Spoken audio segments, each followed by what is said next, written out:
Imagine standing on the deck of an American warship in pitch darkness, blinded by a tropical storm, as radar screens suddenly light up with incoming enemy torpedoes. It is the 4th of August, 1964. In the rough waters of the Gulf of Tonkin, the crews of the USS Maddox and the USS Turner Joy are sweating in the humid air, firing artillery blindly into the black waves. This chaotic night would convince the United States Congress to greenlight a massive military intervention, launching the Vietnam War. But there is a catch: the attack never actually happened. For 40 years, the highest levels of the American government hid the truth of what really transpired on that stormy night. To understand how a superpower went to war over ghosts, we have to look at the secret missions slipping through these waves just days before. To understand 1964, we have to step back and look at a map of a world divided. The Cold War is at a boiling point, and Vietnam is its most dangerous fault line. The country is split in two. In the South, a United States-backed government is struggling to survive against a growing communist insurgency supported by the North. In Washington, President Lyndon B. Johnson is walking a delicate political tightrope. It is an election year. He publicly promises that he is not seeking a wider war, reassuring American parents that he will not send American boys to fight an Asian land war. But behind the closed doors of the Pentagon and the CIA, a very different strategy is already in motion. It is a highly classified operation known as OPLAN-34A. Under this program, South Vietnamese commandos, trained by American advisors, are launching stealthy, high-speed sea raids against the North Vietnamese coastline. They are striking radar stations, shelling military outposts, and slipping back into the dark. To the public, the United States has nothing to do with these attacks. But, just off the coast, a second, parallel mission is underway. These are the De Soto patrols. The United States Navy sends advanced warships, like the destroyer USS Maddox, deep into the Gulf of Tonkin. On paper, they are simply sailing in international waters. In reality, they are floating espionage hubs, packed with specialized electronic surveillance gear designed to intercept North Vietnamese military communications and map out their radar defenses. The Maddox is not just passing through, she is listening, watching, and tracing the exact reactions of the North Vietnamese military as those secret commando raids hit their shores. It was a dangerous game of electronic chicken. The American public knew nothing about it, but the North Vietnamese military was watching closely. On August 2, the invisible friction became a visible, deadly clash. On the hot, hazy afternoon of the 2nd of August 1964, the USS Maddox was gliding through the waters of the Gulf of Tonkin. To the American crew, they were navigating safely in international waters, maintaining a distance of about 28 miles from the North Vietnamese mainland. But there was a critical, invisible boundary line at play. While the United States recognized only a 3-mile territorial limit, North Vietnam claimed a 12-mile boundary. To the authorities in Hanoi, this American warship was not just an innocent bystander in neutral territory. It was an armed espionage ship operating within their sovereign waters, directly linked to the South Vietnamese commando raids that had hit their islands just 2 nights prior. At approximately 2 p.m., the quiet on the Maddox broke. Radar operators detected 3 fast-moving surface contacts closing in from the coast. These were Soviet-built P-4 torpedo boats belonging to the North Vietnamese Navy. They were small, fast, and armed with torpedoes. As the boats closed the distance, the commander of the American Destroyer Task Group, Captain John J. Herrick, ordered the Maddox to fire warning shots if the boats approached within 10,000 yards. The warning shots splashed into the sea, but the Vietnamese boats did not veer off. Instead, they accelerated, splitting their formation to launch a coordinated attack. The Maddox opened fire with her 5-inch guns, and the North Vietnamese boats fired back with machine guns while launching torpedoes. On board the Maddox, the noise was deafening. Sailors watched as a torpedo crossed the water, missing the ship by a narrow margin. Just as the battle reached its peak, 4 F-8 Crusader fighter jets, scrambled from the aircraft carrier, USS Ticonderoga nearby, roared over the horizon. The jets dove on the torpedo boats, firing rockets and strafing them with 20mm cannons. When the smoke cleared, the skirmish was over. One North Vietnamese boat was left dead in the water, heavily damaged and burning, while the other two limped back toward the coast. The USS Maddox was virtually unscathed, carrying away only a single half-inch machine gun bullet hole in her superstructure. There were no American casualties. This was a real, highly documented battle. Both sides acknowledged it, and American reconnaissance aircraft even took photographs of the burning Vietnamese vessels.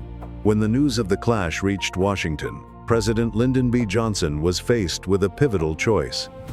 He was in the middle of a presidential campaign, running as the candidate of peace and restraint against his hawkish opponent.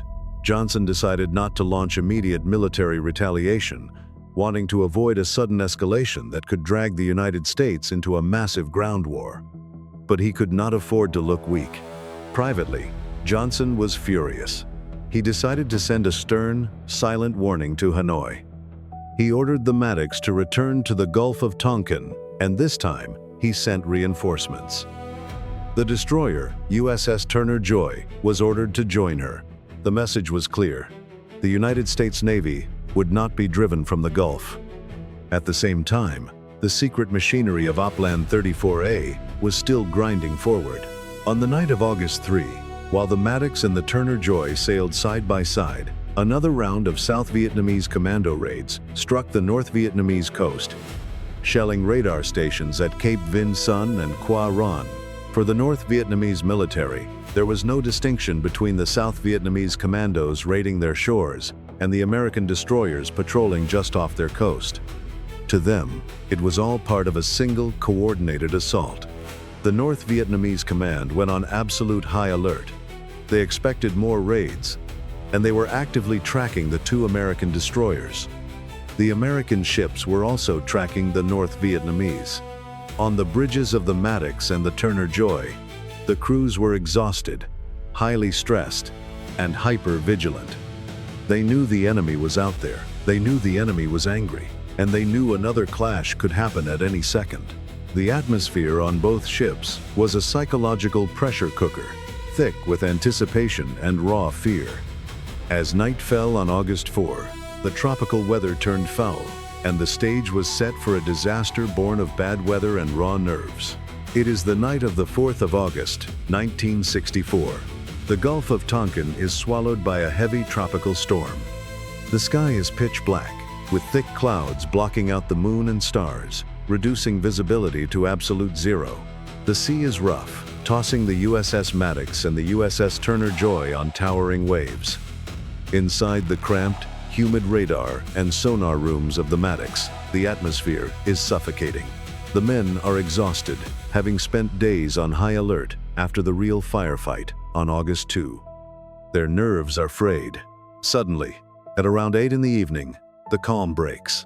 Radar screens begin to show strange, flickering blips. To the operators, these look like high-speed surface targets approaching from several miles away. The alarm for general quarters blares through both ships. Sailors scramble to their battle stations in the dark. On the radar screens, the contacts seem to multiply, darting in and out of the storm clutter. The crew, convinced that a second North Vietnamese attack is underway, prepares to defend themselves. At approximately 9:40 p.m., the USS Turner Joy opens fire into the blackness. The Maddox joins in shortly after. For the next 2 hours, the two destroyers engage in a frantic, desperate battle against an invisible enemy. The night is split by the blinding flashes of 5-inch guns and the deafening roar of artillery. Together, the ships fire over 300 shells into the empty ocean. Down in the sonar room of the Maddox, a young, inexperienced operator hears the high-pitched whine of what he believes are incoming torpedoes. He reports them one after another. Over the radio, the report goes out: torpedoes in the water. The destroyers perform wild, violent, evasive maneuvers, turning sharply to dodge phantom weapons. In the chaos, the sonar operator reports hearing over 20 torpedoes. But high above this swirling chaos, thousands of feet in the air, there is a completely different perspective. Commander James Stockdale, a United States Navy pilot, is flying his F-8 Crusader jet directly over the two destroyers. He has been scrambled to provide air support.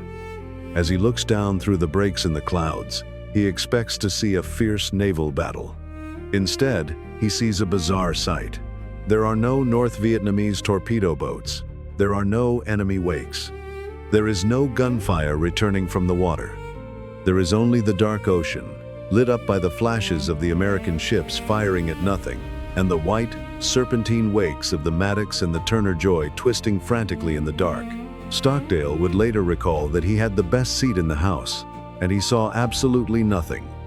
As the storm begins to break, and the radar screens finally clear, the captain of the destroyer task group, John J. Herrick, begins to review the chaotic data from the last 2 hours. He is a seasoned naval officer, and something about the battle does not make sense. He begins questioning his radar and sonar operators. He realizes that in the pitch blackness, with the ships performing extreme high-speed turns, the sonar was likely picking up the sound of the Maddox's own propellers bouncing off her rudder.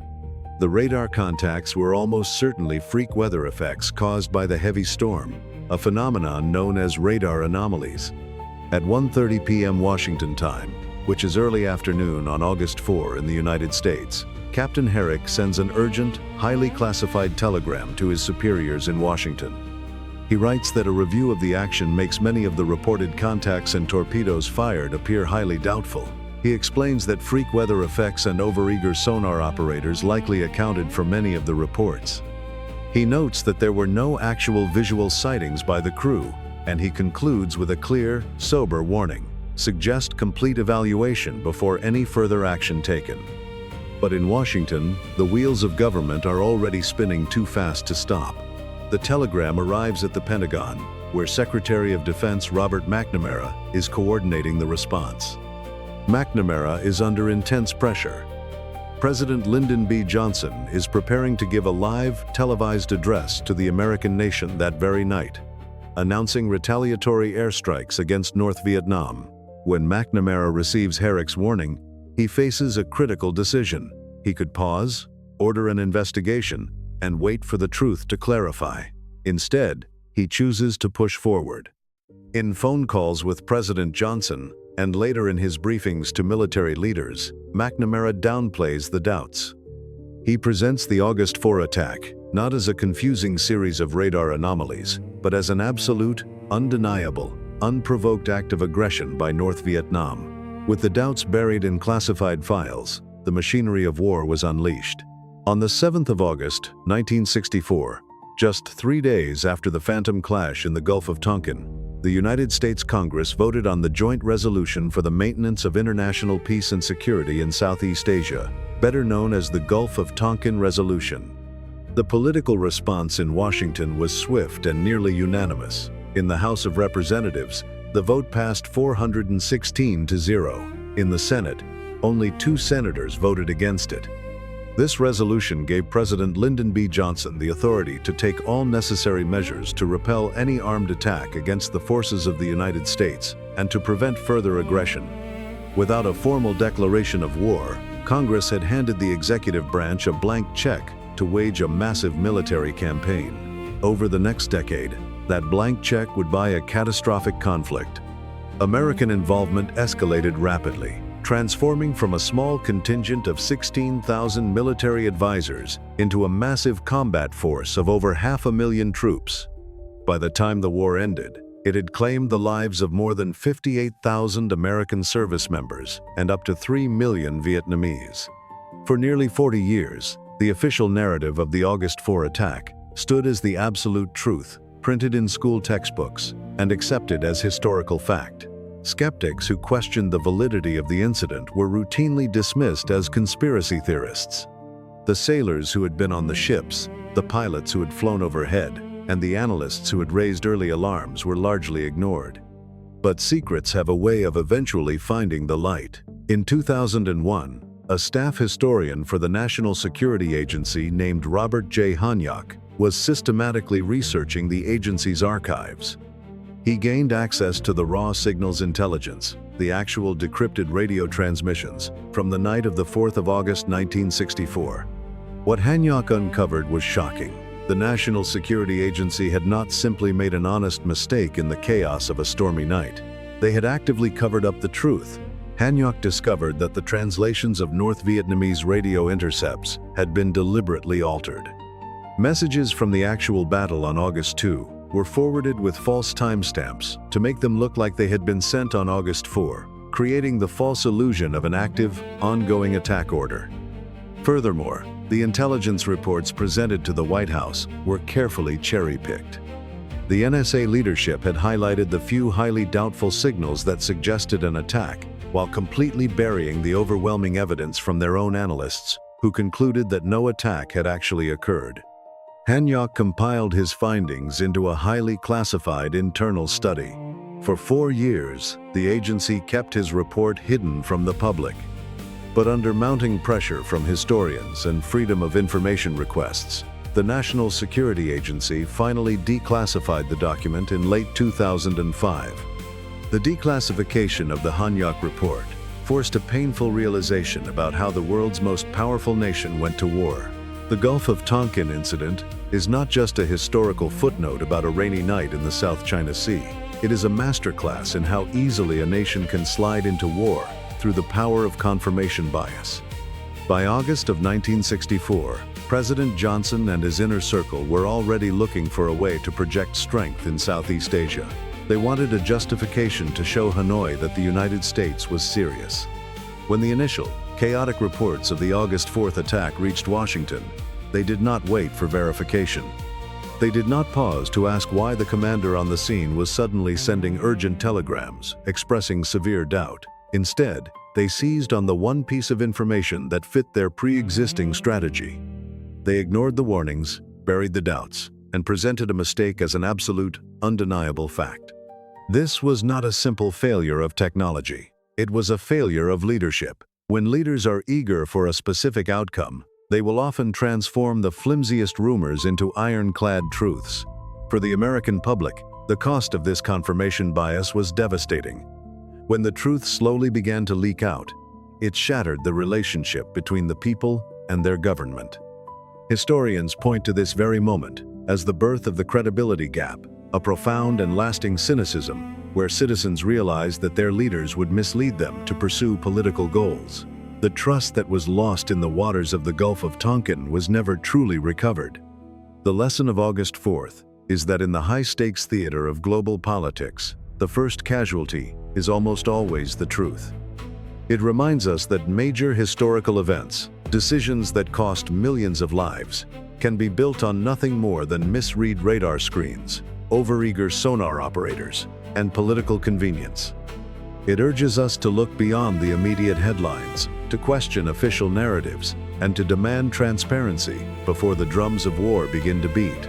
Because once the machinery of conflict is set in motion, stopping it is almost impossible. The truth may take decades to emerge, but once it does, it changes how we look at the past and how we must view the present. If you had been reading the newspapers in August of 1964, would you have questioned the official story? It is easy to look back now with the benefit of hindsight, but in the heat of a national crisis, standing up to ask for hard evidence takes immense courage.